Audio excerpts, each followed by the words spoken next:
কিনে আনলাম অনেকগুলো ক্লে।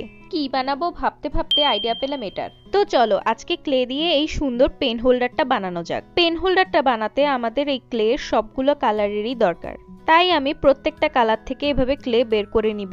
আমার তো ক্লে দিয়ে কাজ করতে খুব মজা লাগে। তোমরা তো দেখছিলে আমার ভিডিওতে যে আমার ক্লে শেষ হয়ে গেছিল, তাই এবার আমি অনেকগুলো কিনে নিয়ে আসছি। এভাবে আমি ক্লের প্রতিটা কালারকে রোল করে নিচ্ছি। প্রত্যেকটা কালারের রোল করারই সেম প্রসেস। পেন হোল্ডারটা বানানো কিন্তু খুবই সহজ, আর বানানো হয়ে গেলে এটা এত সুন্দর লাগবে।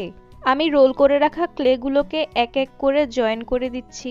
আমি নিচের দিকে আগে লাইট কালারগুলোকে রাখছি, এরপর আস্তে আস্তে ডার্ক কালারগুলো অ্যাড করতেছি। এটা অনেকটা দেখতে রেইনবোর মতো হবে। কালারফুল পেন হোল্ডার দেখতেই তো কত ভালো লাগবে।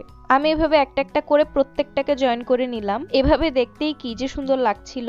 এখন আমি ইউজ করব একটা প্রিঙ্গলস এর খালি বক্স, যেটা আসলে আমাদের বেজ হিসেবে কাজ করবে। সেই বেজের উপরই আমি গ্লু দিয়ে ক্লেগুলোকে স্টিক করে দিব। বেশি করে গ্লু দিয়ে দিচ্ছি যাতে জিনিসটা খুব ভালোভাবে আটকে থাকে। এখন আমি বক্সের উপর জিনিসটাকে র‍্যাপ করে দিব ভালোভাবে। পুরোটা ঘুরিয়ে র‍্যাপ করে দিলেই আমাদের কিন্তু পেন হোল্ডারটা রেডি। এই যে দেখো জিনিসটা এখনই দেখতে কতটা সুন্দর লাগছে। রেডি আমাদের মেইন পেন হোল্ডার। এখন আমি এটার উপর একটা ফুল ইউজ করব। তার জন্য নিয়ে নিছি হোয়াইট ক্লে।